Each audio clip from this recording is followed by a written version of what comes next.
الحمد لله رب العالمين والصلاة والسلام على سيدنا محمد وعلى آله وأصحابه أجمعين. بسم الله الرحمن الرحيم. Honorable guest, dear respected, dear Excellency Mr. Tooth, Australian Ambassador in Afghanistan, dear Excellency Dr. Bayat, Bayat Foundation's founder, representative managers, CEOs, MDs, of international organization in Afghanistan. I'm delighted and I have the honor to welcome you to Bayat Media Center here in Afghanistan. And thank you for attending Ending Slavery, Extending Hope, Afghanistan's groundbreaking first ever conference dedicated to eliminating modern slavery, human trafficking, and labor exploitation in Afghanistan and throughout the world.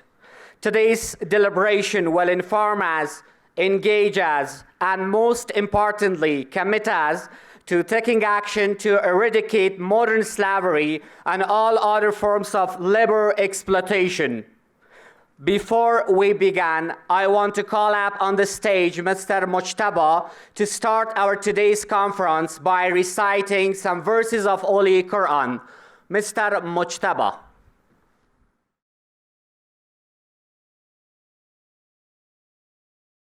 أعوذ بالله من الشيطان الرجيم. بسم الله الرحمن الرحيم.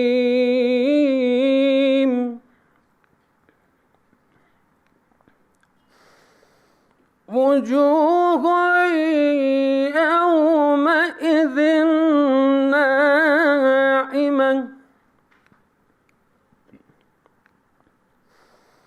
لسعيها راضية في جنة عالية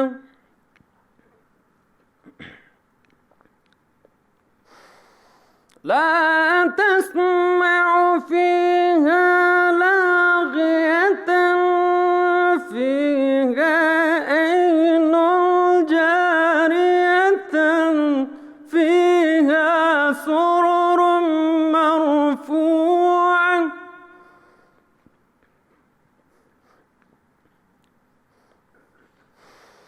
وأكواب موضوعة ونمارق مصفوفة وزرابي مبثوثة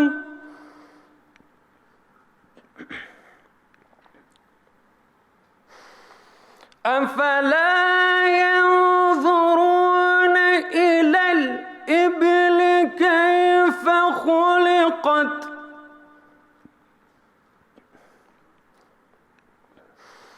وإلى السماء كيف رفعت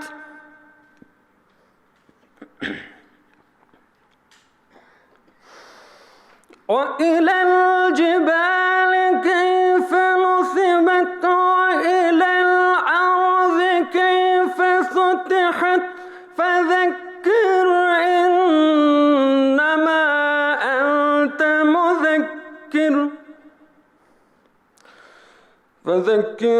إنما أنت مذكر لست عليهم بمسيطر إلا من تولى وكفر فيؤذبه الله عذابا أكبر إن إلينا إيابهم ثم إن علينا حسابهم صدق الله العلي العظيم. سبحان ربك رب العزة عما يصفون وسلام على المرسلين والحمد لله رب العالمين.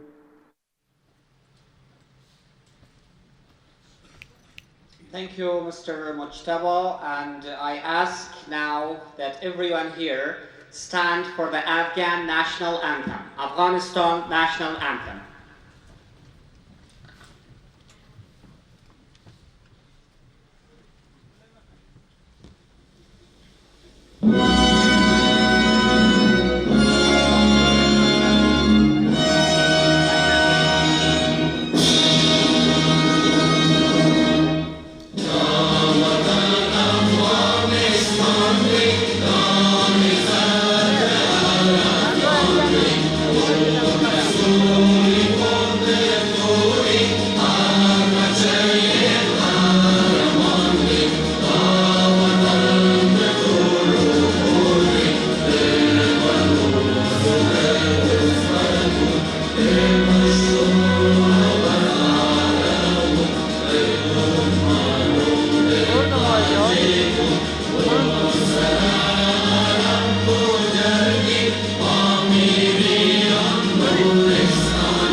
Thank you. Now it's my great honor to introduce Dr. Ehsanullah Bayat, the co-founder of the Bayat Foundation and the chairman of the Bayat Group. Dr. Bayat and the Bayat Group are Afghanistan's official representative to Barley Process Government and Business Forum. Dr. Bayat will now deliver the conference's address of welcome. Please join me in welcoming Dr. Bayat to the podium. Thank you, Tashakkur. Khanabad. Your Excellency Ambassador Toot,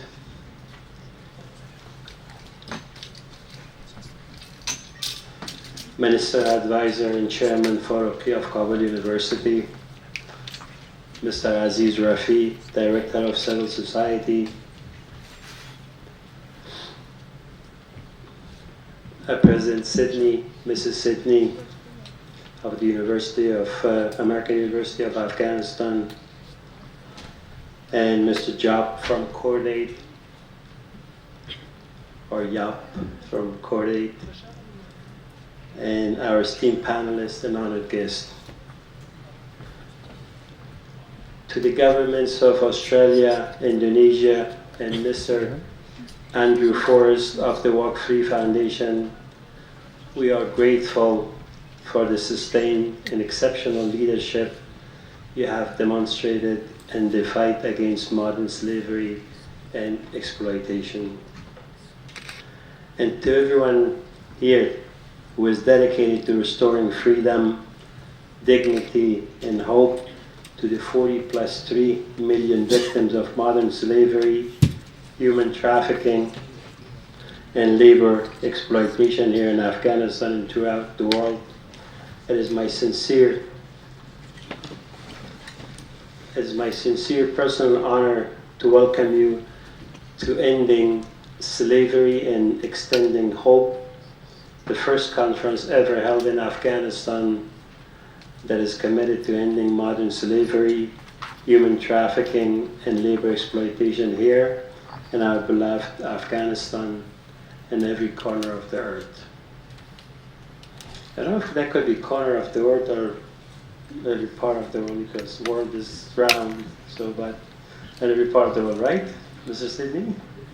How do you say that, though? You can't say corner, because corner will be square, right? Yeah. Oh, on a map, on the corner of the map, okay. We at the Bayat Foundation welcome and celebrate your courage, your commitment, and a strong spirit of cooperation. because only by working together we can strive to forge a world where every man, woman, and child is lifted up with freedom, education, and employment. And the scourges of modern slavery, human trafficking, and labor exploitation are at long last broken up and banished forever. The mission before us to eliminate modern slavery, human trafficking, and labor exploitation from this world is daunting. But that mission to emancipate and empower the millions of people held in bondage must begin right here in Afghanistan. Today, unfortunately, Afghanistan has the second highest prevalence of modern slavery, human trafficking, and labor exploitation within the Asia-Pacific region. In fact, 60% of the 40 plus 3 million people now held in modern slavery today are located within the Asia-Pacific region. 71% of the victims of modern slavery are women and girls. But all of the victims of modern slavery are deprived of their freedom and almost every hope of regaining their God-given liberty. They are forced to work without pay, they are coerced into marriage, and they are sold to people who exploit them from the most degrading of purposes. Despite the magnitude of this tragedy and the challenges ahead, we believe there's a path to progress. In fact, we firmly believe that education and employment, two long-held tenets of the youth development and growth of our nation in 2001, have both set the stage to some amazing change already in the years ahead.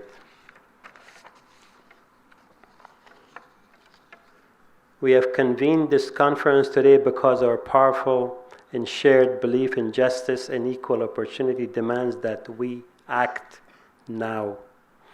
As entrepreneurs, executives in charge of influential industries, directors of philanthropic organizations, and leaders of public sector organizations and institutions, to stop the growth of modern slavery, human trafficking, and labor exploitation.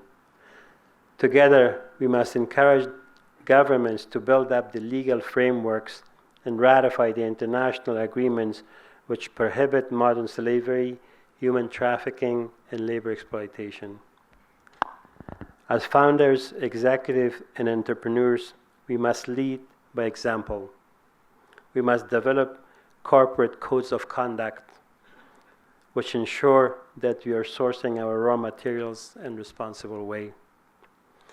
We must guarantee that we offer work that values the dignity and personhood of the employee, work that pays fair wages, and we must create workplaces that have systems to report technical business practices in a way that is secure, confidential, and more importantly, effective.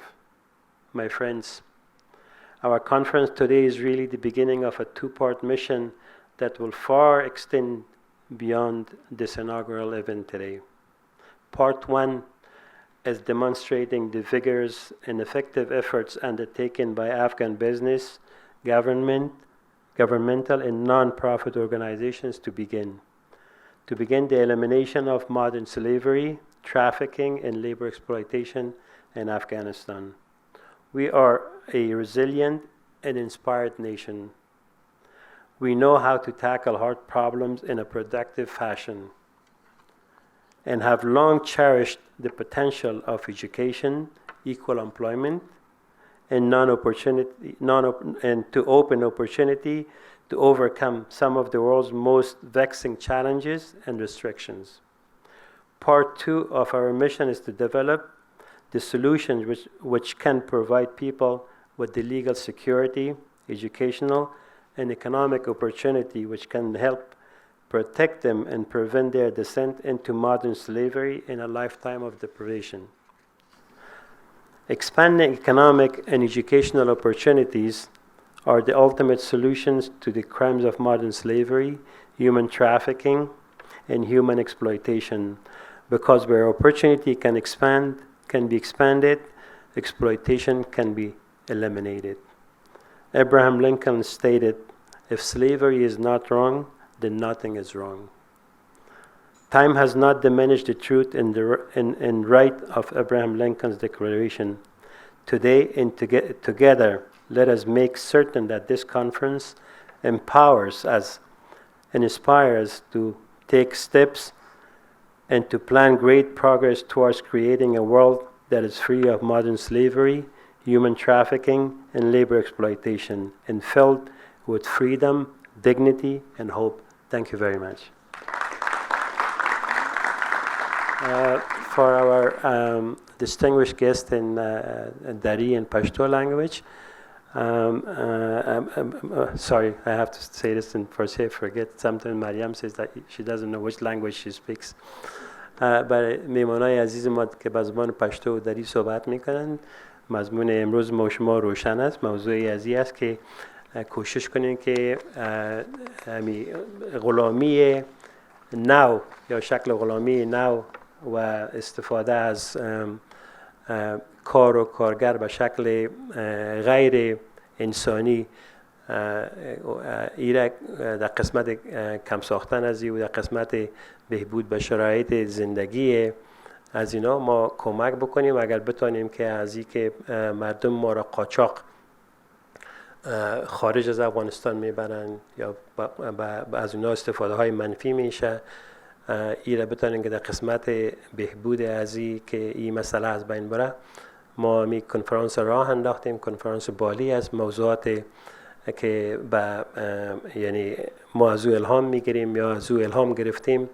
اینا شما میتونید در وبسایت واک فری و وبسایت های دیگه که پسانتر بر شما مانتی و دیگران میگن با اونا مراجعه کنین و بک‌گراند تمام موضوعاتی که بر شما اگر روشن نیست میتونید از او روشنی بگیرین. متاسفانه افغانستان در قسمت مادرن دی سلیوری بسیار عقب مانده و زیادتر از این به خاطر از این است که مسئله کار نیست، سواد به اندازه کافی نیست و مردم بسیار به بسیار آسانی ازشان استفاده های منفی میشه. به او خاطر ما یک کنفرانس راه انداختیم که بتانیم برای مردم روشن بسازیم که افغانستان به راه درست روان است. حکومت افغانستان، گروپ های NGO هایی که در افغانستان هست، اینا کوشش میکنن که مادرن دی سلیوری یا غلامی جدیدی که در افغانستان است ایره ما راهی از بین بردن از ایره بسنجیم و با گروپ های دیگه که خصوصا دوست ما اندرو فورست از حکومت استرالیا و دوستای دیگه ما که در جهان از اندونزیا و مملکت اندونزیا اینا خیلی همکاری میکنن. با همکاری از اینا ما بتونیم که جلو ترانسپورت یا جلو قاچاق افغانا را در دنیا به شکل غیر قانونی که حتما من میگم قاچاق میگم غیر قانونی است، این اگر بتونیم که در قسمت از این ما همکار باشیم که از اینا استفاده های منفی نشه. این موضوع بحث و صحبت امروز ما خواهد بود. تشکر از شما.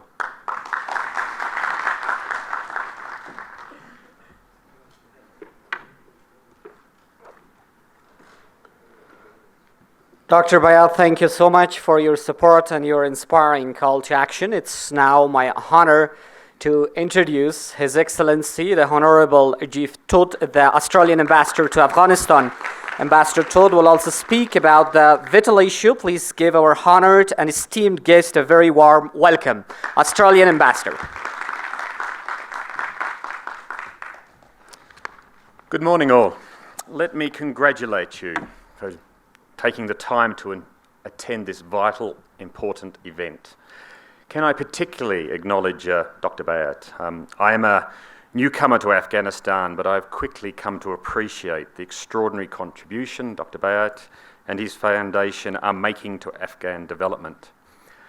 Modern slavery is a vital step for Afghanistan. Dealing with this scourge is a vital step. And can I just re-emphasise that the importance of what the the Bayat Foundation is doing in hosting this forum. Ladies and gentlemen, my job today is to talk about the need for government and private sector to work together to eradicate forced labour and human trafficking, what we are referring to as modern slavery. As we heard from Dr. Bayat, over 40 million people today, more than the population of Afghanistan, significantly more than the population of Australia, suffer the consequences of modern slavery and the transnational crime that allows it to continue. Addressing these highly complex transnational crimes have been increasingly recognised at regional and global levels, and the call for action is getting louder. For example, at the United Nations, we've seen the adoption of the Sustainable Development Goals in 2016. Target 8.7 specifically calls for action on human trafficking, modern slavery and forced labour, including the worst forms of child labour. Urgent action is needed from governments and businesses alike if we are to achieve these goals. Ladies and gentlemen, the key question becomes, how can we, government and the private sector, work together to protect the vulnerable and deprive people smugglers, human traffickers and related criminal syndicates their trade in human suffering, while also enhancing economic prosperity?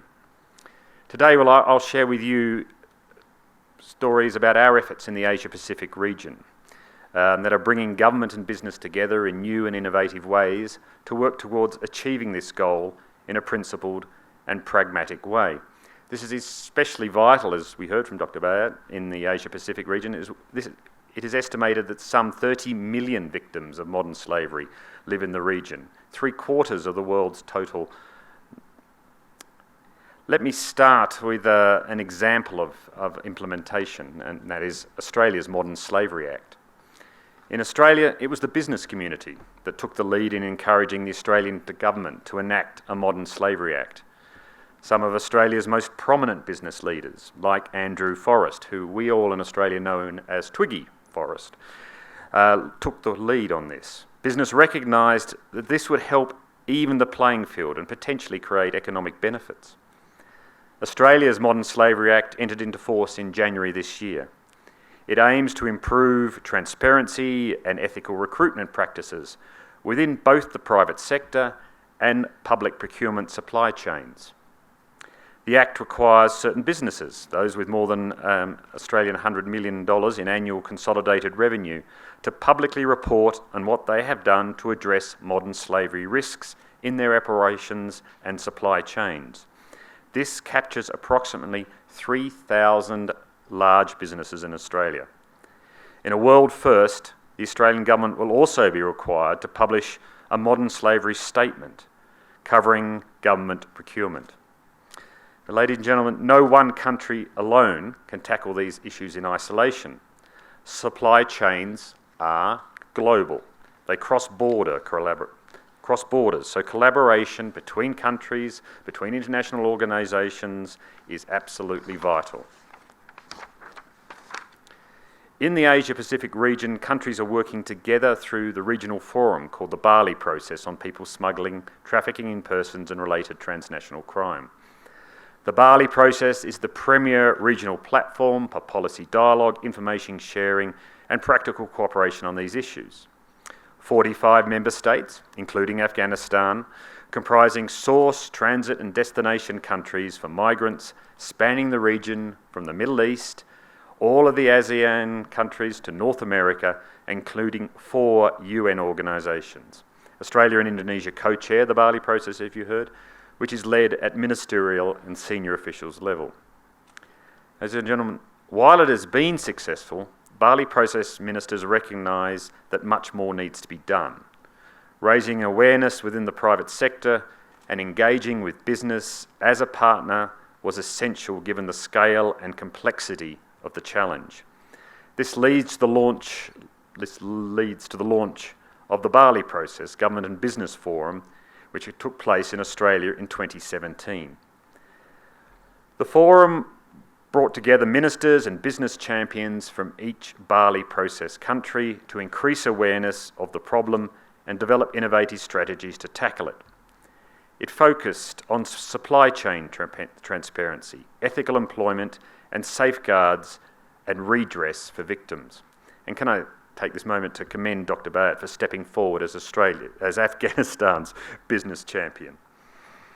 In August 2018, ministers endorsed a set of recommendations developed by business around 3 pillars: acknowledge, act, and advance. You will hear more about the AAA recommendations later today, but they set out a pathway for a collaboration between business and government. The 3 pillars call on government and business to acknowledge the scale of modern slavery, to take action to address the problem, and advance the sustainability and effectiveness of the forum, recognising that tackling exploitative practices requires a long-term, sustainable and effective approach. Each pillar has recommendations for both business and government. So, ladies and gentlemen, what should we be asking our governments to do, and what should we be encouraging them to do? Governments everywhere need to show leadership. Governments need to drive change nationally, to legislate and implement policies that support political commitments, that these commitments to eradicate human trafficking and modern slavery. Governments need to create a safe space for business, to encourage them to address the problem and drive cultural change. They need to listen when businesses suggest ways governments can enable that change. Businesses need to engage with governments early to shape that policy and legislation, to avoid unworkable policies and regulations, especially those that create unnecessary compliance burdens and costs. This really is a multi-stakeholder model for change, and I will be working in my time in Afghanistan to continue to share the Australian experience and to encourage the Afghan government to come down and follow that path. But let me conclude now by saying that it is industry that needs to step up and show leadership. Again, this is not about achieving immediate perfection, but rather taking proactive steps to start an honest conversation and a willingness to change. It is about learning from each other, about identifying what works for different sectors and sharing experiences. And today you have all taken an important step by coming to discuss these issues, to work together on how to eliminate these heinous crimes, these crimes that undermine Afghan and world development. The world marketplace is changing rapidly. Never has there been a greater focus on transparency and supply chains and ethical recruitment. So now is the time to act. What's clear is business that recognises these changes and ahead of the curve will be the ones that prosper. Thank you again for the opportunity to speak today, and congratulations to the Foundation for its extraordinary efforts in this regard. Thank you.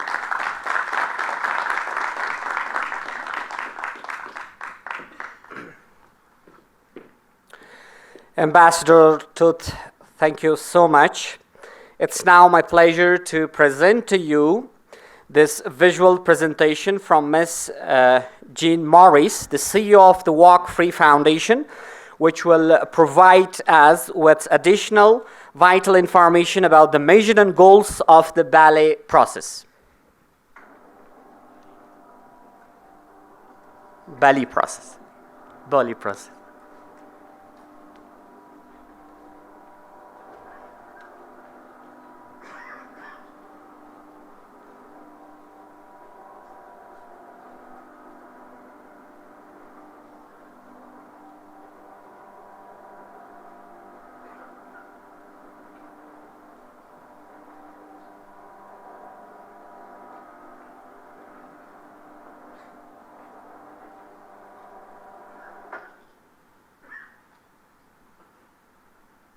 Hi everyone, my name is Jen Morris and I lead the Walk Free initiative, which is part of the Minderoo Foundation. As part of our role, we're also the Secretariat for the Barley Process Government and Business Forum. This initiative looks after areas such as human trafficking, modern slavery, people smuggling and other transnational crime across the whole of the Asia-Pacific region, of which of course Afghanistan is a member. It is through this initiative that I had the great privilege of meeting the Bayat family, Dr. Bayat and his wife Mrs. Bayat, and also their 2 wonderful daughters, Michelle and Zara, who attended the 2018 forum. I'm very sad that I can't be with you all today in Kabul. I know that you've all gathered to hear more about the Barley Process Government and Business Forum, and I applaud, on behalf of Walk Free and the Minderoo Foundation and the Barley Process Government and Business Forum, the Bayat family and the steps that they are taking to deal with issues such as modern slavery. I understand that Afghanistan has complex issues within its country, so having the Bayat family lead with all of you participating in this initiative shows tremendous leadership across the Asia Pacific, and Walk Free and I commend you for that work. As part of your participation here today, I know that you're going to hear more about the AAA recommendations, which are Acknowledge, Act and Advance, a series of commitments that both government and business have made to deal with modern slavery issues. I want to commend the Bayat Group and its leadership for being the first organisation in Afghanistan, and in fact in many countries, to publish a modern slavery statement. In addition to this initiative, the Bayat Group's Ariana television network, ATN, and ATN News ran a series of television and radio segments to raise public awareness of child protection laws. This was extraordinary leadership, and myself and Walk Free commend you on that. In addition to this great leadership, the group's wireless communications company also partnered with the ILO's Road to Jobs program to extend access to banking and financial services via My Money, a secure mobile payment platform.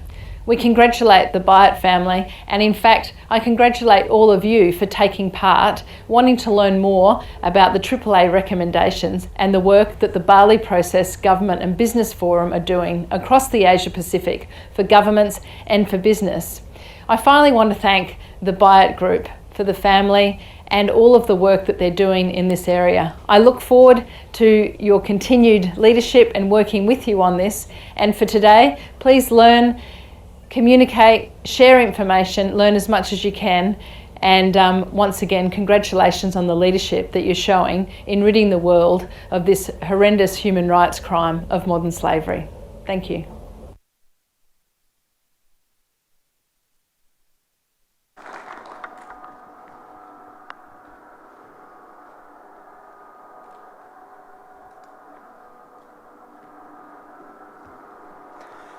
Thank you so much for watching this video presentation from Walk Free Foundation, which provided information about the Barley process and the global effort to eradicate human trafficking, forced labor, modern slavery, and child labor. Dear distinguished guests, we have got today in the conference 2 panel discussion for each one for 30 minutes. Now we have 3 panelists that will join at the first panel discussion. So I want to call up on the stage Mr. Aziz Rafi, Director of Civil Society Forum of Afghanistan, to come. Please, let's have a warm welcome, Mr. Rafi. And the next panel is Rola Ahmadi, Project Manager, Combating Human Trafficking in Afghanistan, Support to Shelter Projects, Agar International Organization. Please come and have a seat, please. The next panelist is Ahmad Qais Jawed, Country Manager of Zeba Food Company. Let's have a warm welcome of Qais Jawed also. Good morning again, everyone, and thank you for participating in our first panel of the conference, the Barley process, AAA goals from acknowledgement to action. I would like to start today's discussion with a quick review of the AAA goals and the state of modern slavery, human trafficking, and labor exploitation in our region. The AAA goals are a series of recommendations for combating modern slavery, which have been developed by the Barley Process Government and Business Forum, GABF. These recommendations ask government and companies to acknowledge the existence of modern slavery and exploitation, and also that modern slavery and exploitation is an unlawful practice that within our region and the world deprives millions of people of their freedom. Act to combat modern slavery and exploitation for governments. This means enacting laws and ratifying international agreements which prohibit all forms of modern slavery, forced labor, trafficking, and labor exploitation.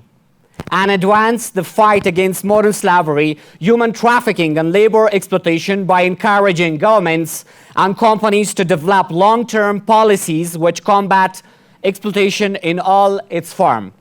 Now, here are a few facts about the state of modern slavery, human trafficking, and labor exploitation here in Afghanistan. Afghanistan has the region's second highest incidence of modern slavery, human trafficking, and labor exploitation. Within the Indo-Pacific region, only North Korea ranks higher in the prevalence of these tragic and unlawful practice. Worldwide, approximately 40.3 million people are victims of modern slavery.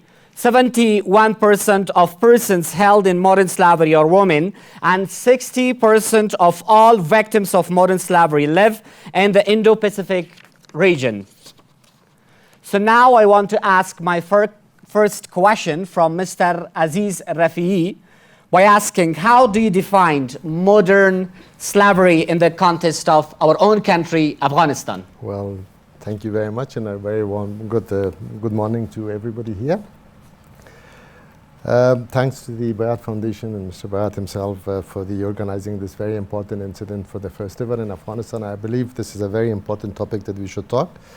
And from civil society perspective, we understand that it's a real and serious catastrophe in the country for many reasons, for the existence of war and conflict in the country, the radicalization and also brainwash disaster in the country, the poverty and hunger, the lack of rule of law and justice, which are the four important issues that the issue of slavery in Afghanistan has been considered one of the serious catastrophes in the country. Well, in Afghanistan, we don't have any definition, any specific official definition by the government of Afghanistan and by legal entities. It's all the same, you know, in all countries. But we define. For us in the civil society, we believe that any act under any condition, restriction, or intimidation that deprives or constrains you to exercise your freedom of choice in your own way of living and livelihood is called slavery. With this definition, in Afghanistan, we understand that majority of the things happening is coming under the under the definition of the slavery. Particularly, there are 7 types of the types of the slavery understood by the international community and also by the labor law and also the ILO and the IOM. But there are 10 in Afghanistan. So the first one is the social slavery, which is called the social debt, where the society cannot accept you as a human being. The sex trafficking, the child sex trafficking, forced labor, forced child labor, bonded labor, or debt bondage, which is now started in Afghanistan. So which one is more exist in Afghanistan? Well, actually all of them. All of them, particularly the child sex trafficking, the sex trafficking, and also the forced marriage is the other one. Unlawful recruitment is the other one, which is very common in Afghanistan and happening. And the exploitation or exploiting labor beyond hours, which is actually the new modern one in Afghanistan, which the companies and organizations employ you for 8 hours, but you have a laptop, you work 16 hours, even from your home, and that's considered as a modern slavery. Thank you, Mr. Aziz, from you. And the second question goes to Mr. Jawed. In your business, what policies do you have which ensure a safe and ethical employment experience for your employees? Bismillahirrahmanirrahim. I thank first Mr. Bayat Foundation. We really appreciate his help. In our company, our employees, they are like our family, not only to the partners, but also to each other. We respect to their ideas. We always listen to them. Even when we entered this business, we didn't have an idea of the product, which one we will do, but we got these all experience from our employees. We listen to them. We have employees from different provinces of Afghanistan. We believe that the ideas from their experience that we get is much important than our own ideas. Because Zeba is an American-Afghan company. The same look based on balance? Yes. So there is no difference you make based on gender and other? Yes. And most of our employees are ladies, women in the company, almost 90%. We even put managers, ladies managers. Why? That they can listen, they can talk to them well, and because a woman cannot tell their all needs to a man, but they can tell to a woman nicely and softly. So that's one of the important things. We always we support them in different things. Even salaries goes to their own name in their accounts, and transportation, everything there. That's It's something oral, or it's based on the policies and procedure that you have written on the paper? yeah, that's being practical. It's practical, and yeah, it's practical. Thank you. Mr. Ahmadi, what types of modern slavery and human trafficking are most prevalent and familiarized in Afghanistan? Okay, Bismillahirrahmanirrahim. Thank you so much for arranging this vital and Most important conference about ending slavery and human trafficking. Based on our experience, like we implemented the project of combating human trafficking in Afghanistan in 14 provinces of Afghanistan from 2016 till end of April 2019.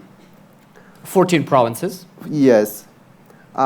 Through this project, we conducted different trainings about how to combat trafficking in person and how to identify victims of trafficking and how to refer them to service providers. So there are many cases of trafficking in Afghanistan. So what were your findings? We have many findings from our projects. Like there are sexual exploitations from women and children in Afghanistan. And like there are some cases that women transfer from one provinces to other provinces, and they deceive that we will marry you, but after that they are exploited several times by several people. There are also some labor exploitation in Afghanistan as well, especially in opium sections. In some provinces, we had these type of cases. We hear from participants. Other type of human trafficking cases are like bachabazi is very prevalent in Afghanistan. So, also recruitment of children for fighting and working in mines. This is another type of exploitations from children in Afghanistan. And it's very common from different sides. Also, forced begging is another types of modern slavery here in Afghanistan exists. There are some cases that reported from some provinces. And some cases of baddadan, like we said in Dari, that when some person kill a person, they, for resolving the problem, they gave their daughters to the other forties. It's a kind of culture in some areas. Yes, there's a culture, but most of the cases that lead to trafficking, and they live as a slavery in their families. So you said about the job training and development opportunities, your company. Which type of job training, which type of development opportunities exist in your company? I mean, is it based regular, I mean, every day, weekly, monthly, or yearly? Or it happens once or twice in a year? We are working with those women who are victims of trafficking and they are reintegrated to their family and community. We conduct several occasional training with them, and we want to have jobs. So what are the content of these trainings? I mean, what do you do for them? Which kind of training? How to, they can self-help group, they can make a self-help group to start their own business in their society. Like we have many activities there. Especially these activities are for the women who are victim of trafficking or domestic violences in the communities. So these are very successful activity in our companies. Thank you. Thank you so much. Let's go back to Mr. Aziz Rafi. You mentioned about the laws, rule and regulation in Afghanistan. My question is that what specific actions let's say what laws presently exist which prohibit modern slavery and human trafficking in Afghanistan? Well, before going to the laws, I think there is no common understanding about the modern slavery in Afghanistan. And what the reason why there is no common understanding? And also in the laws of Afghanistan is not well defined. It's a very new phenomenon in the country, the new understanding of the modern sort of slavery in the country. The second issue is that there is no political understanding of right-based approach for human being in the country, which has not been considered in the policies. Even in the citizen charter, the modern development charter of the country, this has not been considered. The law, almost zero understanding of the issue into the laws, into the content of laws is very visible. So far in the country, we have the Constitution of Afghanistan. Yeah. We have the labor law, we have the civil code, we have the criminal code, and we have the law These are the laws which are generally talk about the issue. So are these laws prohibiting the slavery in Afghanistan? Not in a very specific way, but in a general way. In a common way? Yeah, it's a general way, actually. It's not a common, it's a very general way. There are three important specific laws for the slavery, particularly on the sexual slavery contact. One is the campaign against abduction and the human trafficking, which was approved by the Parliament of Afghanistan in 2008. There is another law which is called the EVOW law, approved in 2009, and the sexual harassment law in 2014. These are the four important laws which consider very specifically the issue of the So are these laws being implemented regularly in Afghanistan now, or it's only on the paper? Implementation of the law is a very serious problem in the country. They are existing enough. These laws exist to specifically tackle the issue. But I cannot say that they are actually being implemented, because rule of law is a very major problem in the country. Thank you. Mr. Javed, do you provide, as I asked before Mr. Ahmadi, job training or kind of job opportunities in your company that you are working or you're leading? Yes, we do. We do different trainings. Actually, we hire those type of women that they are not experienced, because most of the companies, they ask for experienced people, but what will happen to the others? And you train them, then they become expert? We train them, yes. We always train them in different parts. For how long? I mean, you give them time, like 3 months? Or? Yeah, it's always 3 months.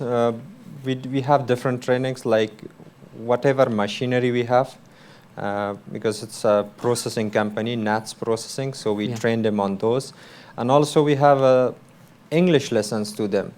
Whoever is interested, 1 hour start of the day, we train them in English language and also in computers. And even when we need a manager, we don't hire new people. We train them to become one of our manager, because they work for us since our company starts, so we want to give opportunity to them. In your opinion, do you think that if you make strong their economic situation in Afghanistan, or we somehow have economic development in Afghanistan, will be there a change in your life that we should not be or we should not see modern slavery in Afghanistan if the economic situation change, and if we must have economic development in Afghanistan, or there should be a change in family? Yes, for sure. Because most of the reasons comes from the bad economy and low economy. Yeah, that's the main reason. If you have, like ours is a small company, if you have big companies like this, everybody get a job, then these things get solved. No. So what do you think? Is there a change came now? Yeah. Or we are in a process of changing? It's getting, yeah. Thank you. Let's go back to Mr. Aziz Rafi. What specific or clear actions have been taken for the prohibiting of modern slavery in Afghanistan till now, from government, from other companies, national, international organizations who are working in Afghanistan in the past and now? You know, as I mentioned, there are three important outputs for so far from the government side, which is the three important laws that I just mentioned. And I think these are... But if I ask you about the implementation of these laws, so what happened to government side? I mean, as I said, you know, the rule of law is a major concern in this country, is a major issue in this country. Unfortunately, due to the impunity culture and due to the lack of political will for for maintaining justice. But for how long? I mean, we have to wait. Well, we need an accountable government for that. We need an accountable civil society. We need an accountable private sector for that. Unfortunately, for the implementation of law, there is no coordination between these three important actors. Lack of coordination between citizens and the government, lack of trust of the citizens towards the government has caused a huge chaotic situation for the country. I mean, we are suffering from a disaster created by the politicians in this country, and that is a disaster. We all see the impunity culture is growing up. Then what we need to do? To do more, I mean, to end up the modern slavery. As a civil society, we can only do advocacy. As I said, you know, we have three. But only advocacy can solve the problem? Well, a political will is a must, and that needs to be brought by the government. Yeah. That's the responsibility of the government. We need to do advocacy to create that political will, and to make sure that the government feel responsible for what their responsibility is, and what they should deliver to the citizens to make up the trust, or to build up the trust between the citizens and the government and the state. I mean, today the chaotic situation between the state actors, or between the government and the parliament and the judiciary and every element of the state, is a disaster. You can't trust anyone. You can't trust, the people cannot trust the status. I think that requires a proper understanding, a mutual understanding of the status, and taking actions through which channels, through important channels of implement or delivers the executive power of the government, the ministries. They are the ones who have to execute, and then they have to do and deliver.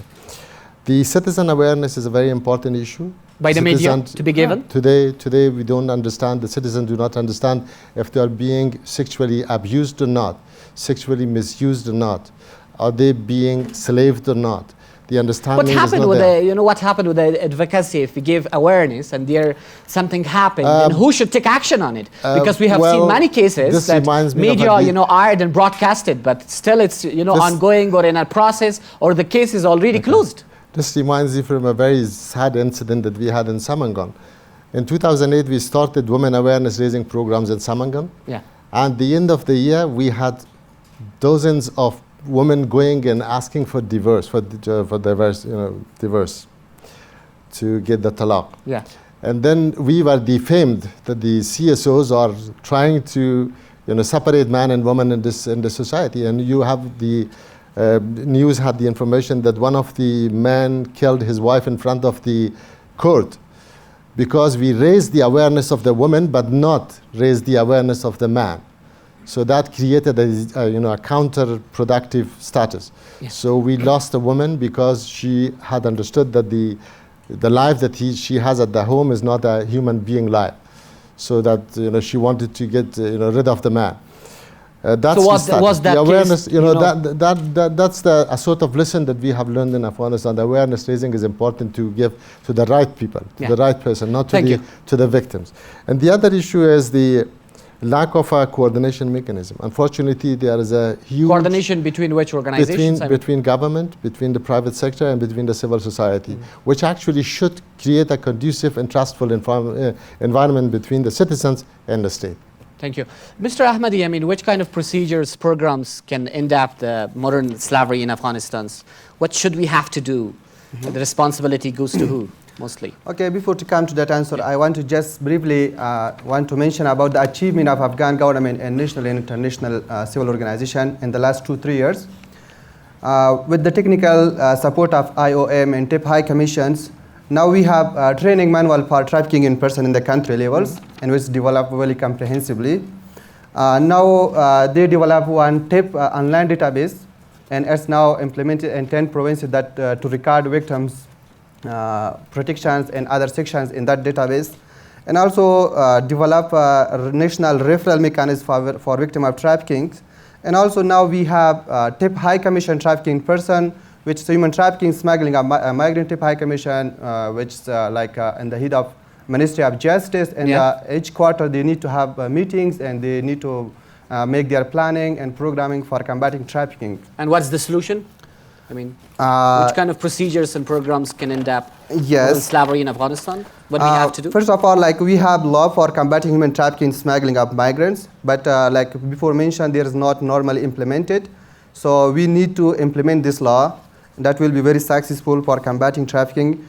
And also biggest problem... You mean we have good laws, but they are not being implemented by the government? Sure, we have very good law. That's very comprehensive for each section. They are very good guidance for instructions. And also the biggest problem here is victim identification. And governmental and non-governmental organizations, they are not able to properly identify victim of trafficking. Why? Because of low capacity. So just they mix the trafficking cases. Sometimes the victim, they refer to prisons because of lack of there's no good identifications. So there is needed to have more capacity building training for relevant governmental and non-governmental stakeholders to... Thank you. And just as a last question, Mr. Joey, what do we have to do? Which kind of programs can end up this big challenge and problems in Afghanistan's modern slavery? It should be more companies, more job opportunities can help this, because now there are less jobs. You mean employment can solve the problem? Yes. Thank you so much. Dear audience, so we have like 5 to 8 minutes. We can have questions from you guys as well. 1 to 3 questions. If you have any question from our panelists, raise your hands and then I would give you the chance to ask from any one of the panelists. همکار عزیز اگر مایک به خواهر ما بتین. اول خود را معرفی بکنین. Please introduce yourself first, then ask the question clearly. Hi, my name is Pashtana Durrani. I'm an American university student. So my question is from the civil society. We do talk about like it's neo-modern slavery, right? But we do talk about it, but then we don't talk about the women at home that are unpaid and they do work at home and they are not paid and nobody's talking about it. And then you said about EVA, the elimination of violence against women. But at the same time, this law is still stuck in the parliament, right? So if we are working on these neo-modern slavery, right? What about those women? How do we include those women in the process? And also from the Ziba Food Company, how do we make more opportunities for food for those, as in like in opportunities for jobs for those women? How do we include those women inside, like for paid jobs? So this is one loophole, that gap we are missing. Like we are focusing on people who have jobs, and we are focusing on them, or who are trafficked or who are victims, but we are not focusing on people who are at homes and who are victimized, and nobody's talking about them because they are unpaid. Thank you so much. Let's go to the answer, Mr. Rafi. The women at home. If I can bring the issue of the women unpaid at home and they are doing the, which actually economically considered as, I don't know the English terminology, but I think the Bekari Jari or Bekari Rawan, which is actually part of the current or moving jobless or unemployment, is considered in the economic terminology. I don't have the English terminology for that. بیکاری روان برای کسایی خطاب میشه که معمولا اونا در کار میکنن ولی کارشان پرداخت نمیشه ولی کارشان که consider unpaid employer. Or those no, unpaid is a different one, but the بیکاری روان is a completely different terminology. Anyway, so what do we have to do about them? I think we cannot consider that as domestic servitude, but I think there is a possibility that the current law, which is under the revision, and particularly on the labor law, we have included this terminology, particularly for the women who are unpaid. And we have quoted a huge number of the hadiths and the riwayats for that, to make sure that the women who are even milking during the the infant time for the children, they have to be paid by the husband as per the hadith of the Prophet, peace be upon him. I think that is something that we have to consider. But who is doing that in Afghanistan? Well, it is not the law is not in act yet. We are trying to push that issue, and then we are trying to also, under a huge program for the, funded actually luckily by the Australian embassy, Australian aid agency. We are trying to incorporate that into the revision of Did the you do that in the past? curricula. We have already done it. Already did it. That needs to be recognized by the Ministry of Pilgrimage and Awqaf, the Ministry of Hajj and Awqaf. So that needs to be understood and also brought into the law, incorporated into the law, which is part of the question that my sister is asking for. The EVA law is an act. It was not approved by the parliament, but based on the decree of the president, it is an act. And we have tried to avoid bringing that back into the parliament, because we fully understand that once it is back into the parliament, into the sessions, it will actually be rejected. But we're trying to avoid bringing that law into the parliament to make sure that this law is considered as an enacted law. The second question was referred to Ziba Food Company. I mean, is there more job opportunities for those who are unemployed, especially women? Ziba Food Company? We are trying to improve our work and employ more people, but for who are without any job and paid like this, so we cannot go to whom by whom to find some employees. But in our section, like but did you have a public awareness? I mean, yeah, we buy like directly from farmers from the provinces. So most of the works that it's getting done by those families at home. So we don't buy from the traders, from brokers, these people. We are always trying to go to every village and buy from the farmers, that those families can have some job, like shelling almonds and different things like that. Thank you so much. Thank you so much for from Mr. Rafi, from Mr. Jawed, and Mr. Ahmadi for coming and joining our panel discussion. Thank you so much.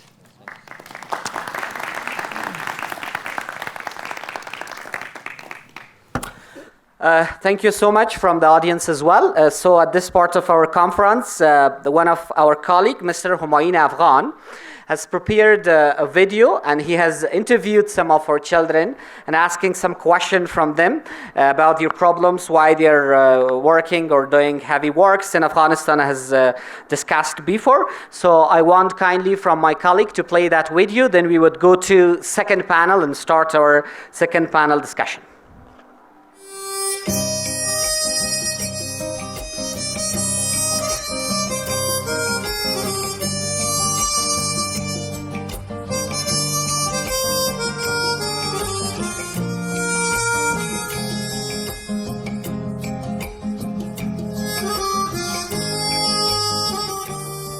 کودکان افغانستان امروزه در جاده‌های متفاوت شهر کابل گشت گذار می‌کنند و با کارهای شاقه دست و پنجه نرم می‌کنند.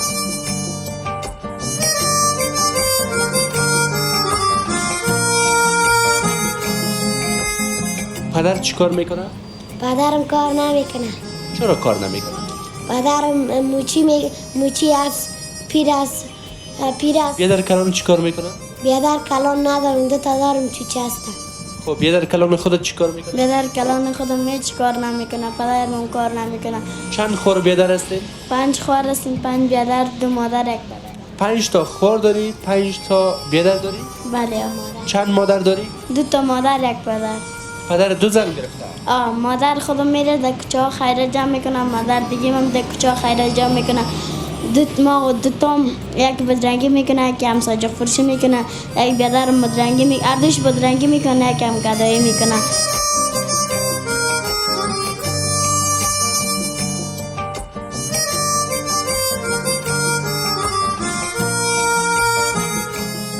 مردا خب میفهمی که این تو بازو دارن. میبینی بازوی تا؟ چرا میگن مردا بازو داره؟ به خاطر از اینکه به زور بازوی خود نان پیدا میکنن، نه اینکه خیرات جمع کنن. دیگه کار خوب است؟ خیرات خوردن کار خوب است؟ نه. حال پس چرا دیگه اینمی کار تا نمیکنی؟ هر کس را که اسپند کنی 5 روپیه یا 10 روپیه میتید خلاص. اشتغل کنن دیگه.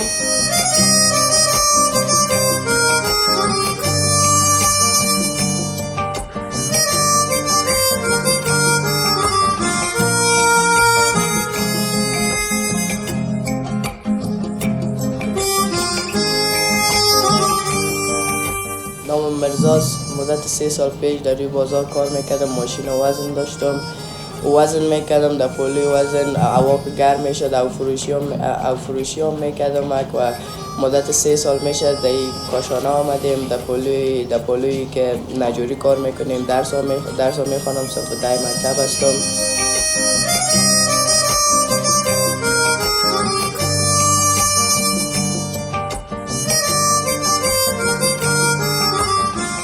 از 10 سال به طرف با کودکای روی سرک، کودکای خیابانی ما کار میکنم. از کار خانگیشان در روی سرک شروع کردیم تا اینکه با هم به یک نظر رسیدیم کنیم و بعد یک جای جمع شیم. یک مجتمعی ساختیم با کودکای خیابانی، با 3 نفر شروع کردیم جمع کاره و حال به 650 نفر رسیدیم. کودکایی که اون روز 8 ساله، 9 ساله، 10 ساله بودن، حالا خوشبختانه 17 و 18 ساله هستن. مثلا 10 ساله است جوی نشسته که کار کرد، سمت دوزی مکتب خوان و فاکولته رشته برق میخوانه.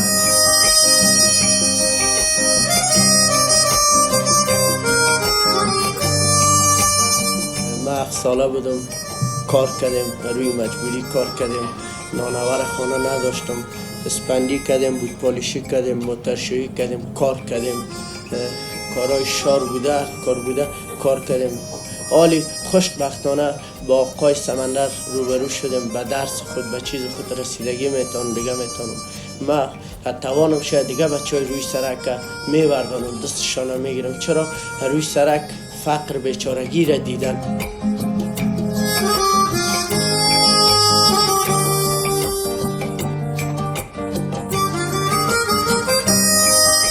من نمیتونستم که درس بخوانم، اما این 3 سالی که من رو به این کاشانه آوردم، من بسیار خوش هستم.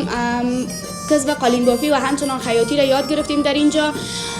من میتونم حالا که هم قالین ببافم و هم خیاطی کنم و دیگری که ما در مکتب هم شامل شدیم و میتونم که هم سطح تحصیل خود بالا ببرم و همچنان کسبی را که یاد گرفتیم در می کار کنم.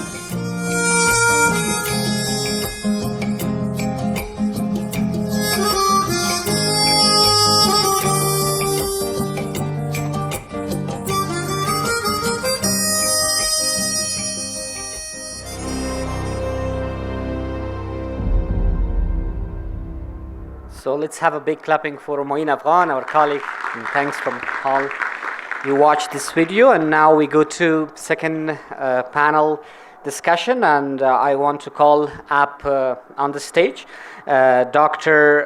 Amidullah Farooqi, Chancellor of Kabul University and Advisor Minister to the President Ghani, to come and have a seat, please. Let's have a warm welcome for Dr. Saif Farooqi as well.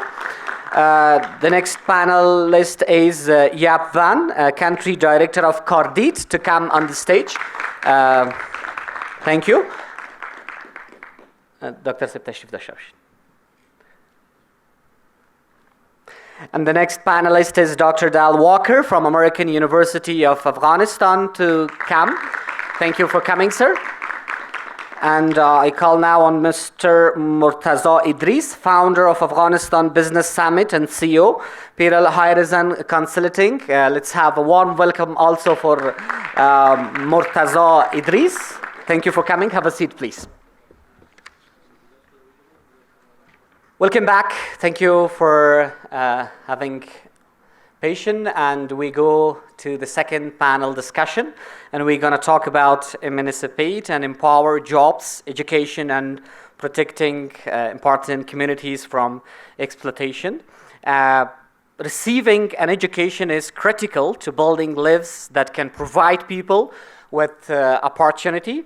And when we unite education with employment opportunities that meet these three objectives: work that value the dignity and personhood of the employee, work that pays fair wages, and creating workplaces that have systems to report an ethical business practice in a way that is secure, confidential, and most importantly, effective.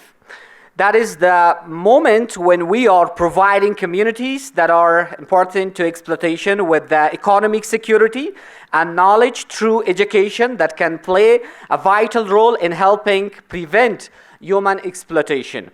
Right now in Afghanistan, 9 million children are enrolled in school.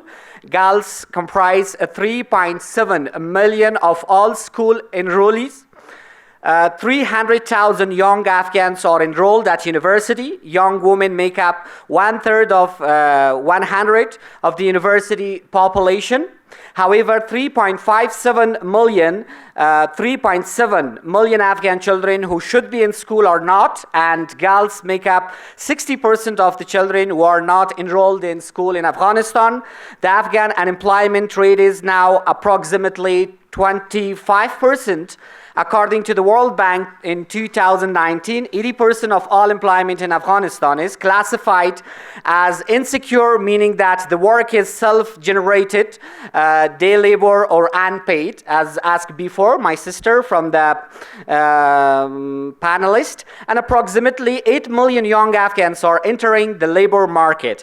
Now, I want to ask the first question from Dr. Farooqi by asking that what are your plans, your programs? Because you're leading an academic educational center, and we are going to talk, or we are talking in this conference about ending up modern slavery. What you have done through education in Kabul University, which is famous educational and academic center in Afghanistan.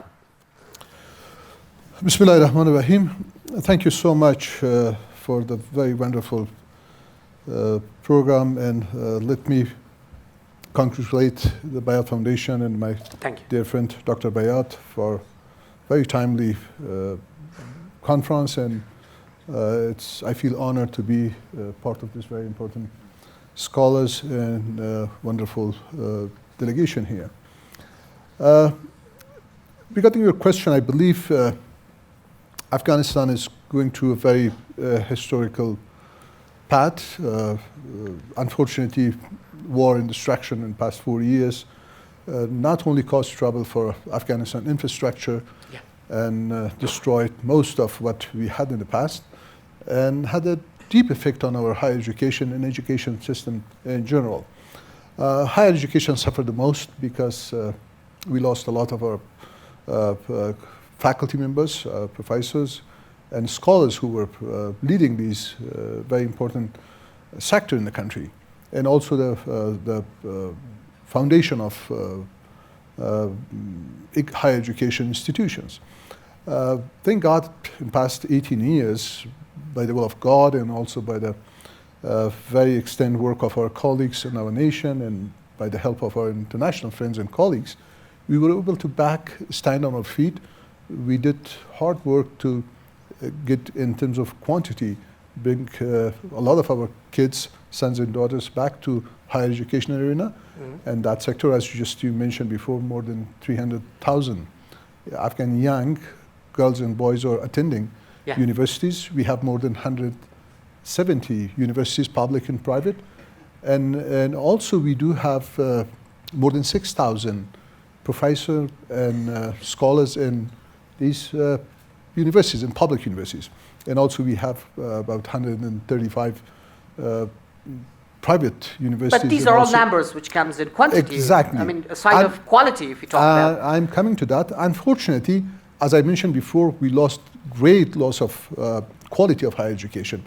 In past 40 years, the Afghan society were not able to spend or invest on higher education institution the way we lost those opportunity, and we did not train, and we did not get the chance for our scholars to go back and study in those higher education organizations in the different countries.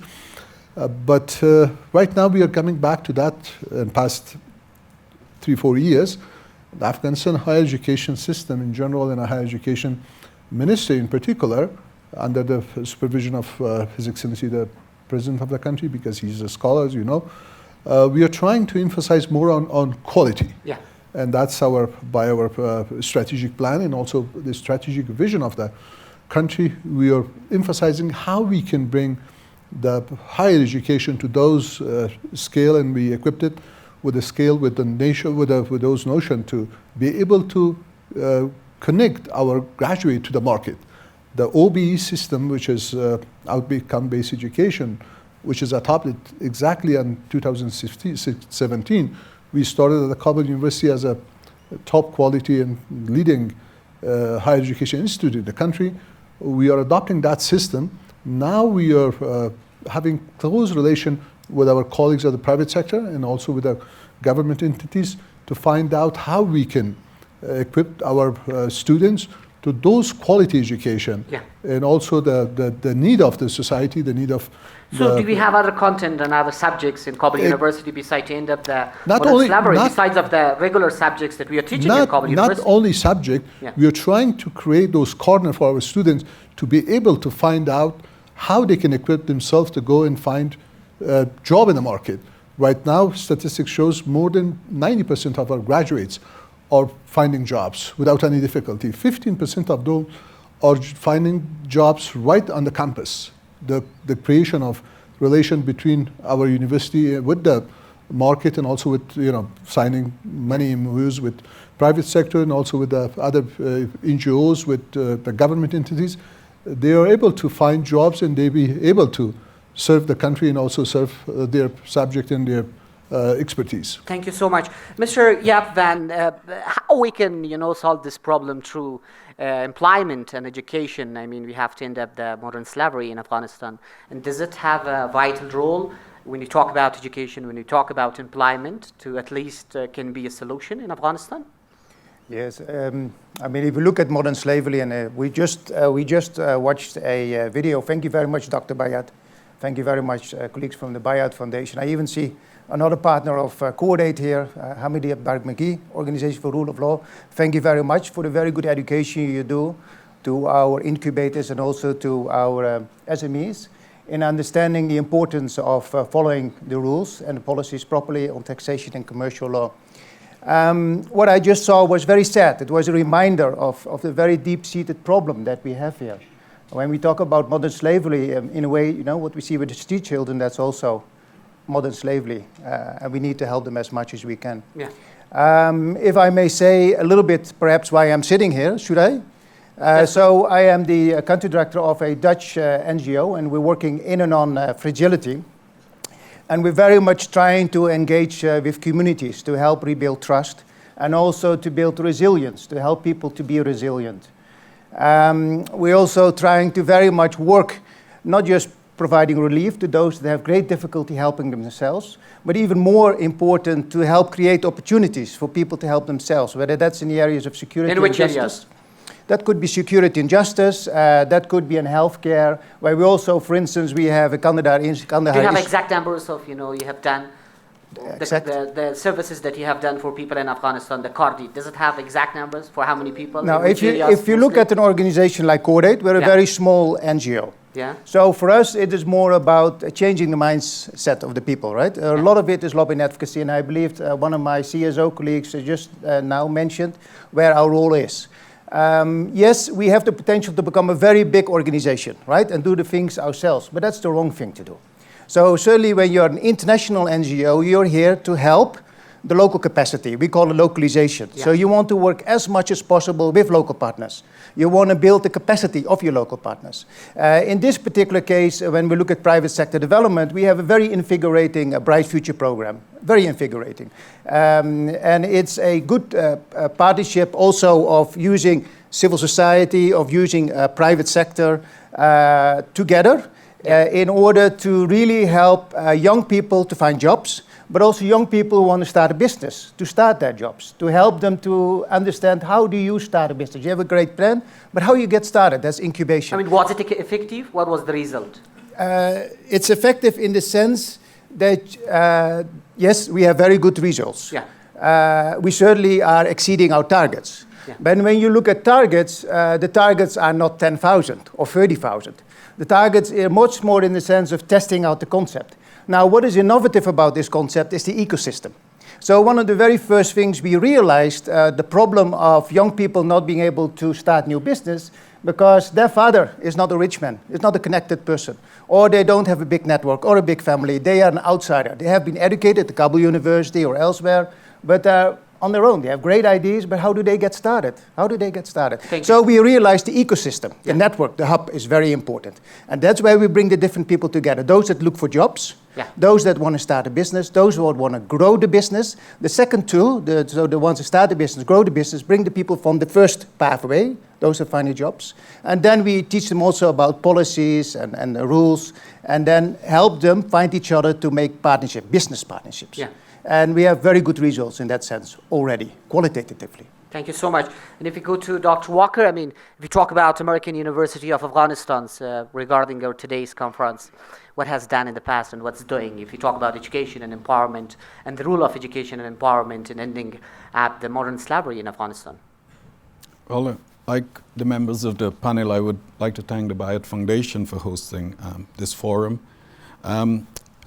At the American University, what we are doing is we are training with the future leaders of Afghanistan, but we're also educating a lot of females.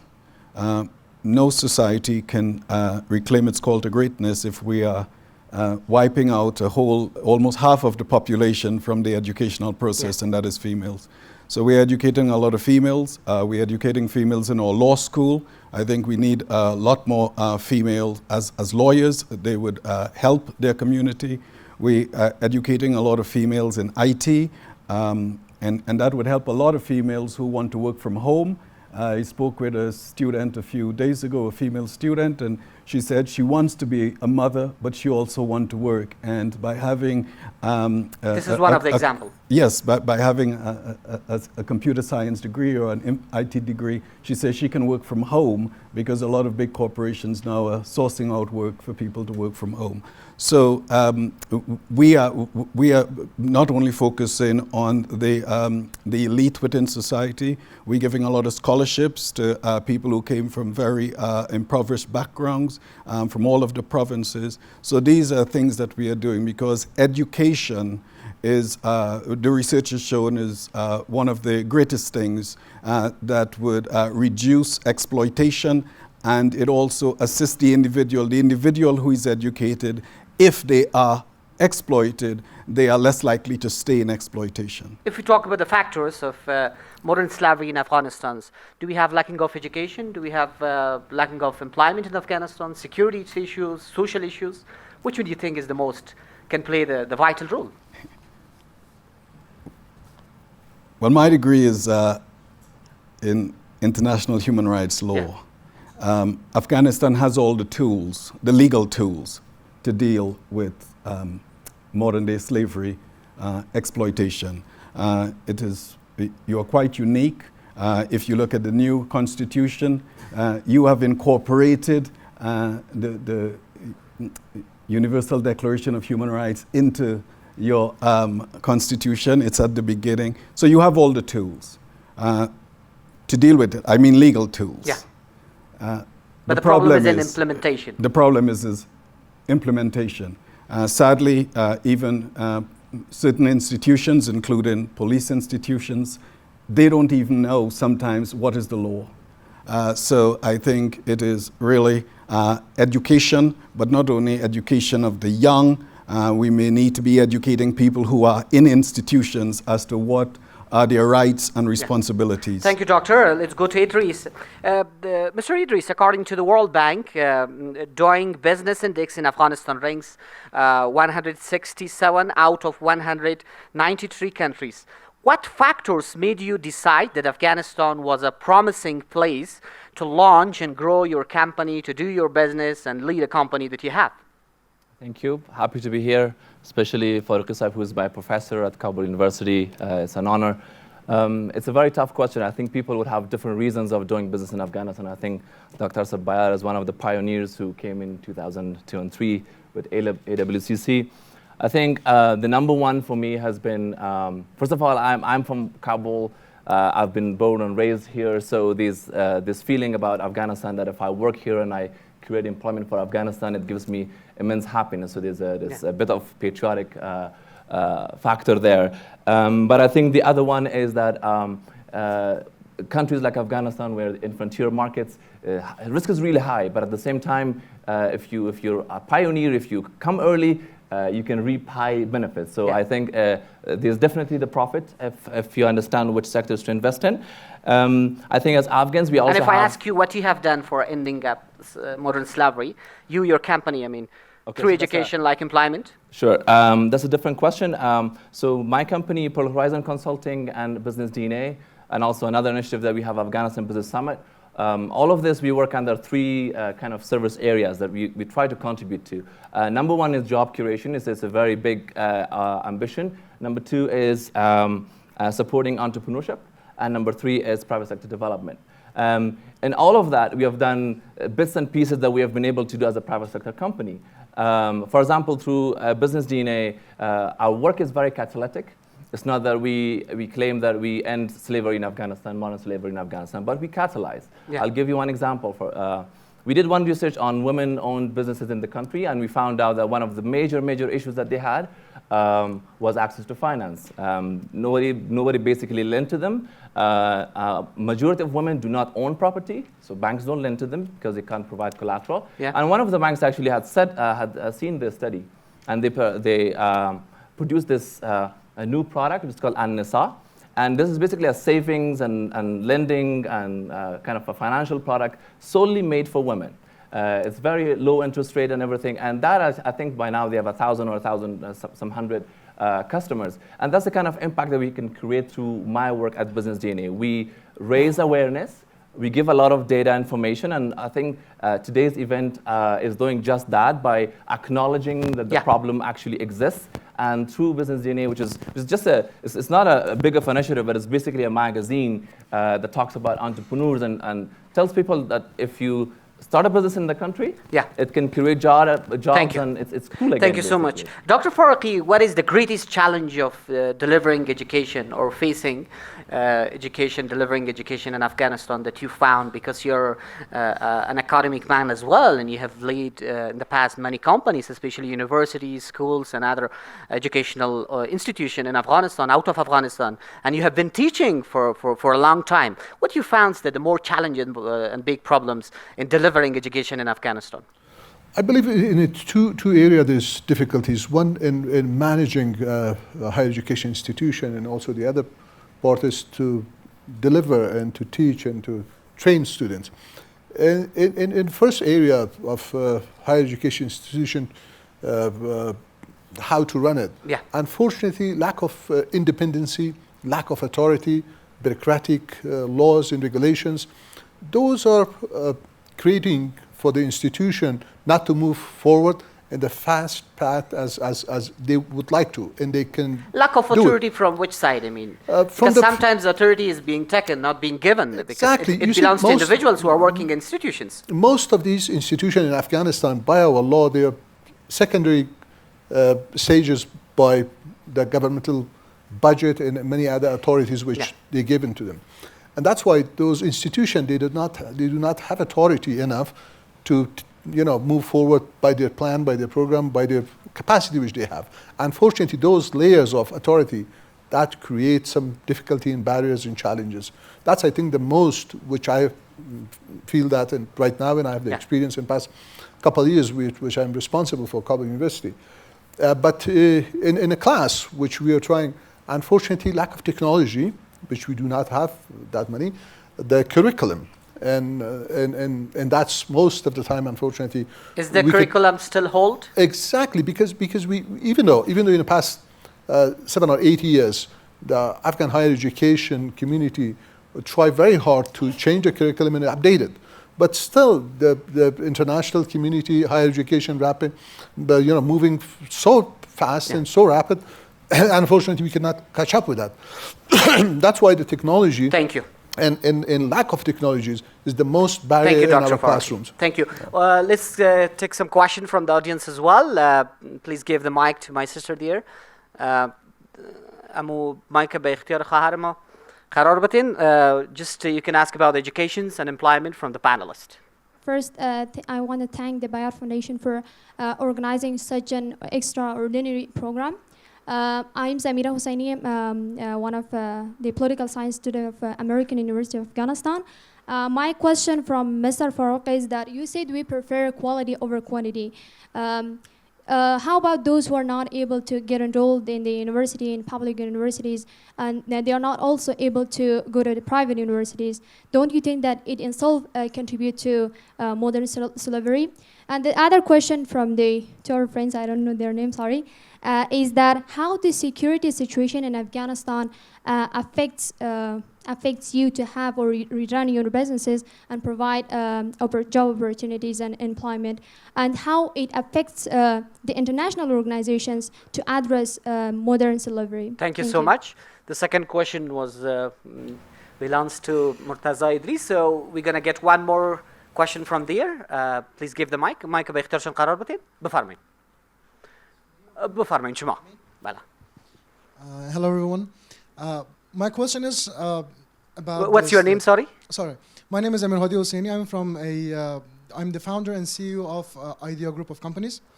The last panel and you guys, you bright people, we're focusing about making more job opportunities, and by making more job opportunities, we can help the modern slavery. Though there's already the modern slavery in the companies, like they need 3 or 4 IT officers, for example, but they're only hiring one, and the load of the work is only on one IT officer.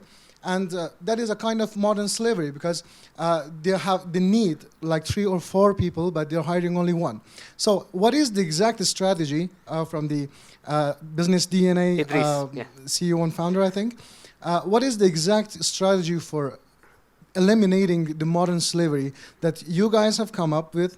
And from the head of the Kabul University, I'm very delighted to ask you this question, that what is your strategy for eliminating the modern slavery in the Kabul University that you already talked about? Yeah, thank you so much. Very shortly, Dr. Faraqi first, the answer, very shortly, because we are thank you very much, running out of time. The question from my sister, I think you're right. Unfortunately, we are not able to create places for 100% of our graduates from high schools. From high schools and also from 12th grade schools. But our government tried very hard to create opportunity for them. In the past 15 years, we opened more than 136 private universities. Right now, more than 85% of our graduates are getting the opportunity to be part of higher education institutions. 85%? 85% or more than that, around that. And about 15 or 20% of graduates, unfortunately, did not get the chance to go to higher education institution. But the technical education entities are there for them. And in no country, I believe, 100% of higher education, education graduates can get a chance to go to the universities or to higher education. And Afghan government is working on that right now to transfer them to what do you call these technical education, higher education institution, where they can get equipped with all those skills. They can get job, or also they can create job for. And Mr. Hosseini asked you about the Kabul University strategies and policies. I think you have also answered before. I answered before. I think one of the samples sitting right here. And he's not only find job for himself, and also he was able to equip himself with the skills and create job for the other colleagues and classmates and some other Afghan who need job. I think that's our strategy to give enough skill for our students and connect them with the society and also with the job market. By those skills and by those knowledge, they can get and they can find not only job for themselves and also to ratify those slavery or lack of job in the community or lack of opportunity for them. Thank you, Doctor. That's our strategy, and we are looking forward to emphasize more on quality education rather than quantity. Before to go to Mr. Idris, just from Mr. Van, country director of CARDIT, how easily we can solve this problem through educations? I mean, from your experience in your own organizations, I mean, if you make it very easily, it's simple. No, education is critically important, obviously. And it has to start all the way from when children are very young and they go to elementary school up. And we should not forget about vocational training either. But one of the things that we have learned also for the Bright Future program is the level of the training, the education that comes, and we're dealing with graduates, we're dealing with university graduates. And we're noticing that the university graduates are not ready for the market. They don't know how to sell themselves. They do not know how to do their pitch. They have no idea, they have no clue. So this is one of the things that we're trying to address. We're also trying to really focus on the quality, to understand the issue and how to solve it. So we don't want to be tempted too much in the quantity. That's how I said earlier. And we've learned quite a few very good lessons how we perhaps can improve further. Thank you. Dr. Walker, as one of the questions was about education opportunity, American University of Afghanistan is one of the best universities in Afghanistan, but mostly all young cannot, attend there or cannot join there because of low economic and some economic problems. Do you have some other, opportunities for those young that they cannot join or they cannot attend from perspective of low economic? Well, we are doing a lot of outreach programs at the American University, so we are not here only to teach our students. We are here to help any group that would want any type of instruction or training that we can do. Anything we can do to help people, members of the community, to empower them, we are willing to do that. Thank you so much. And Idris, very shortly, one of the questions was... No, just a question of... Okay. So in terms of security, I think we take it as a given. We understand that security is not as ideal as it should be, so we adapt. And I think one small example of how we have adapted as a sort of a media organization is that we have sort of stayed away from politics a bit. I think there's a lot happening in Afghanistan, so we have focused a lot on economics and business. So you stayed away from politics? To the extent that we have been able to. And I think that helped us so far, because there's so many issues in Afghanistan you can address. All of us don't have to talk about politics. So I think tackling economics and business, that's already a lot that we can do. And I think to your question about trying to end slavery, modern slavery in Afghanistan, I think awareness and promoting ethical businesses in the country is really, really important. And I think besides laws that the government has to impose, I think private sector companies themselves can adopt self-imposed laws like the Code of Ethics. Thank you, that Mr. Dr. Idris. mentioned. Thank you so much. Can I maybe just answer the IT question? A few seconds very yeah, quickly? Please. I think for that one, it just depends on each company themselves, but I think having a code of ethics is really, really important in a new company. But we should also understand that we are in Afghanistan, so a lot of companies is very difficult for them to survive. Yeah. So I think that may be one strategy for them to fight it. Thank you so much from Dr. Faraqi, Mr. Yapvan, Dr. Walker.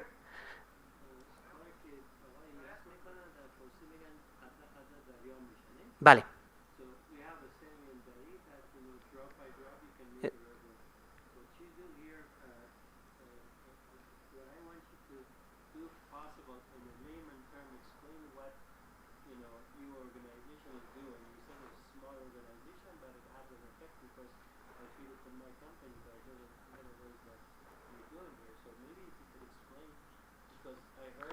Yeah. Mm-hmm. So, yeah. Okay.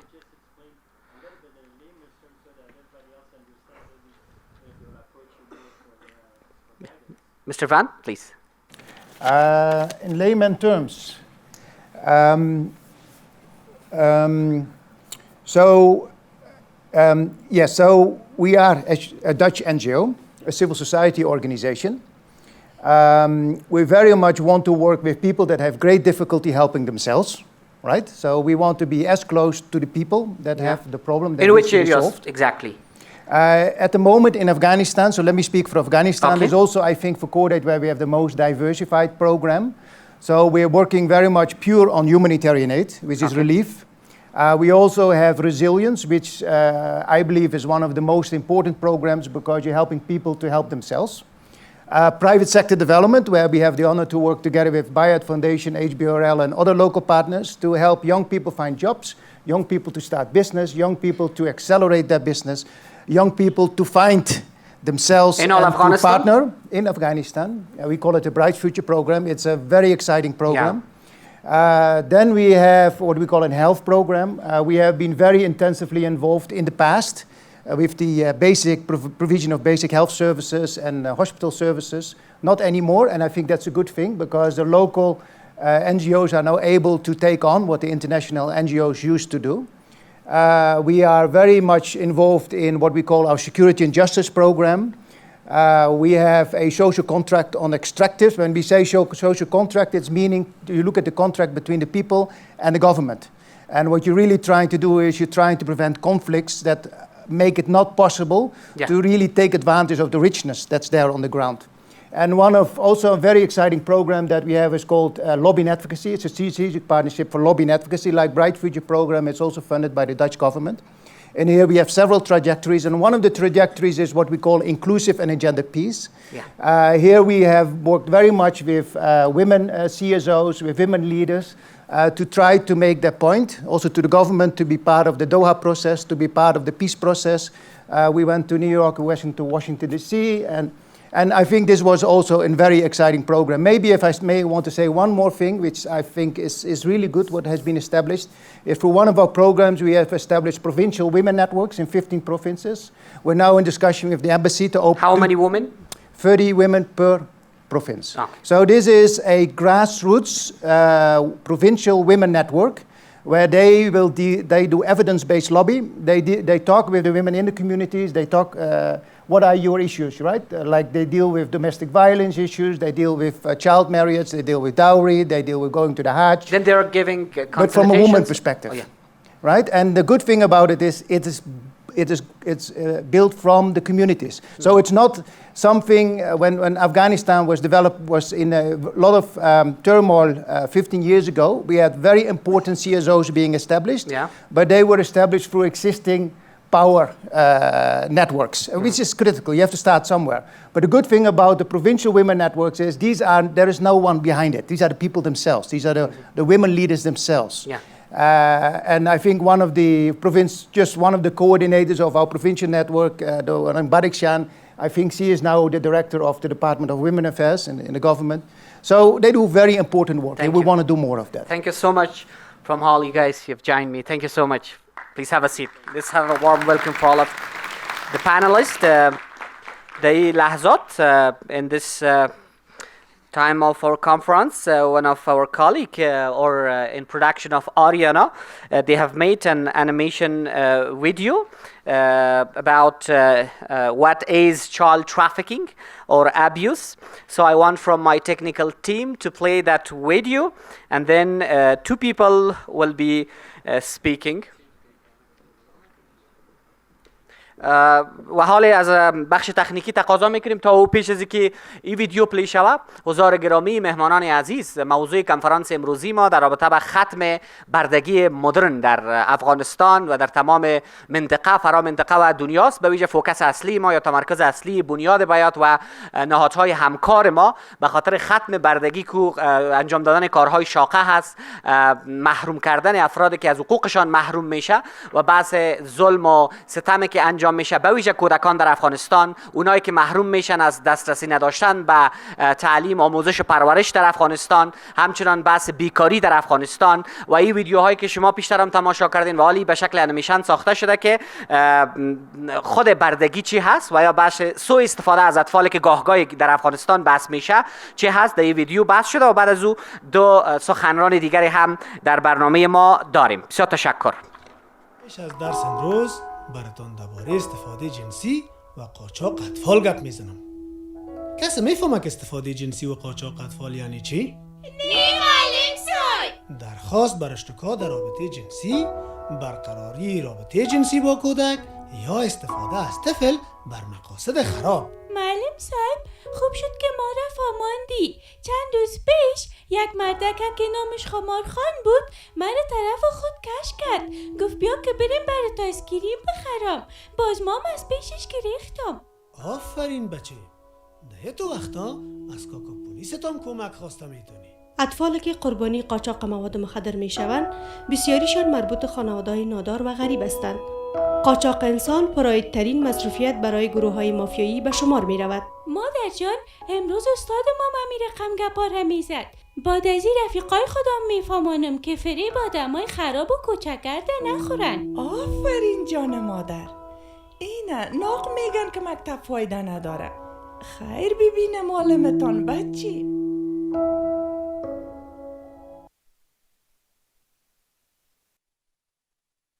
تشکر از بخش تیم خلاق تلویزیون آریانا، به ویژه سمیر جان که ویدیو را تیار کرده. Now I would like to call up on the stage Mrs. Maryam Bayat, taking action a giant initiative to combat slavery, human trafficking and economic exploitation. So please have a warm welcome to Maryam Bayat on the stage.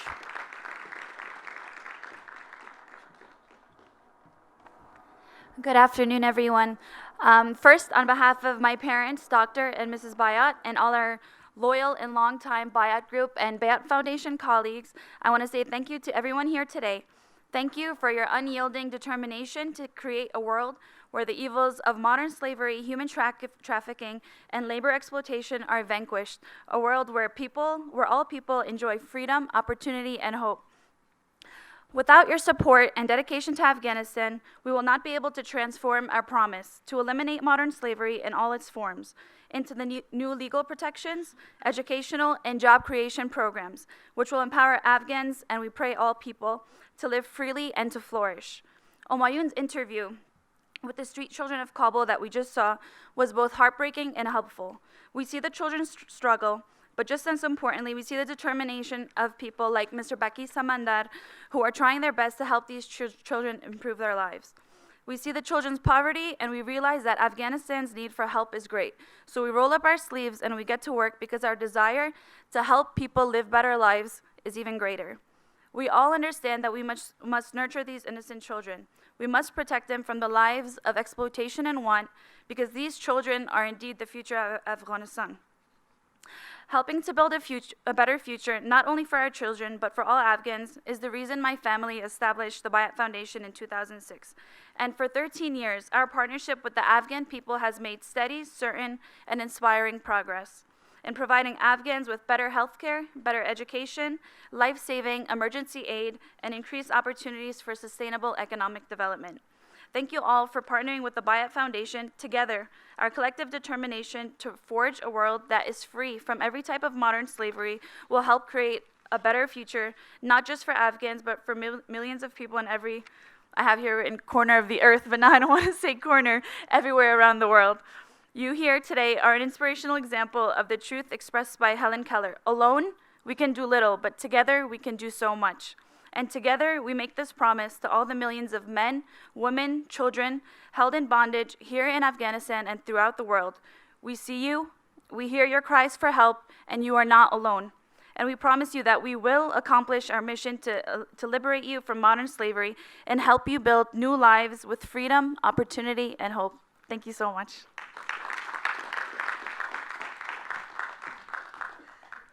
Thank you so much, Mrs. Mariam Bayat. And for closing remarks, I would like to call up on the stage Ms. Atifa Hassani from Bayat Foundation. At the end, please have a warm welcome for Atifa Hassani as well on behalf of Bayat Foundation to have closing remarks.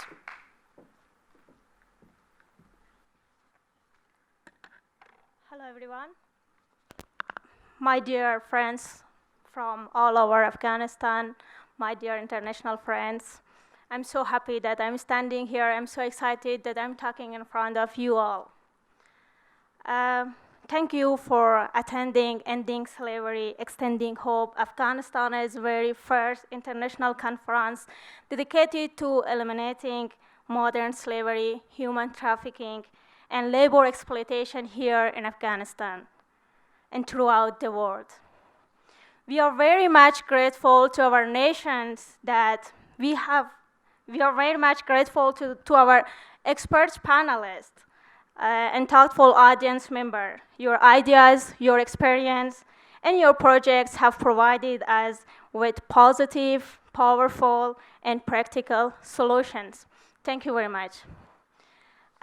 These solutions can help protect people from becoming victims of modern slavery and provide them with the education and employment opportunities which will give Afghans and millions of vulnerable, exploited people in our world a fighting chance to live lives which are not defined by poverty and fear, but with possibility of freedom.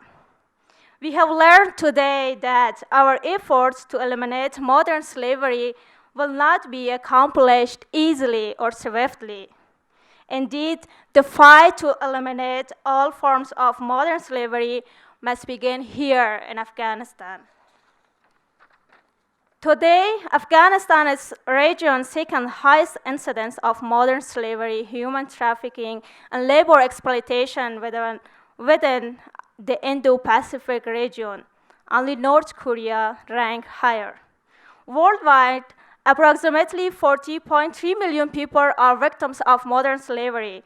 And as Dr. Bayat informed us, 71% of persons held in modern slavery are women, unfortunately. And 16 of all victims of modern slavery live in Indo-Pacific region.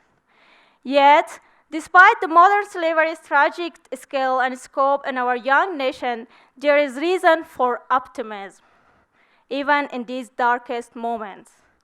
As the private sector is working in partnership with government of Afghanistan to acknowledge, act, and advance to strengthen the nation's law prohibiting slavery, human trafficking, and exploitation, and support efforts to educate Afghans about these critical issues.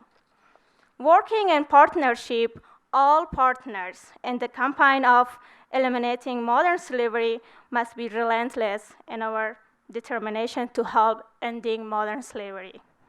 Trafficking and exploitation from all over Afghanistan and the world. Afghanistan has much to do things in these issues, but we should all believe these wise words which were spoken earlier today. Where opportunities can be expanded, exploitation can be eliminated. Ending modern slavery from the face of the earth to build a world where people may walk and work and learn and live freely demands that we remain united. We must always be determined. Despite the enormity of our mission, we will remain hopeful. And one day, with your help, we shall be successful. Thank you very much for attending today's conference. Thank you for attending, and thank you so much for giving us your time. Thank you. Thank you, Atifa Hassani, on behalf of Bayat Foundation. And we came to the end of the conference, Ending Slavery in Afghanistan, Barley Process, on behalf of Bayat Foundation and all our networks here in Bayat Media Center. I thank you all for coming, and I want to invite our panelists and speaker to serve the lunch at Bayat Media Center. Thank you for coming. ډیره مننه. ښه راغلاست. زمونږ کنفرانس همدغلته پای ته ورسید. الله پامان.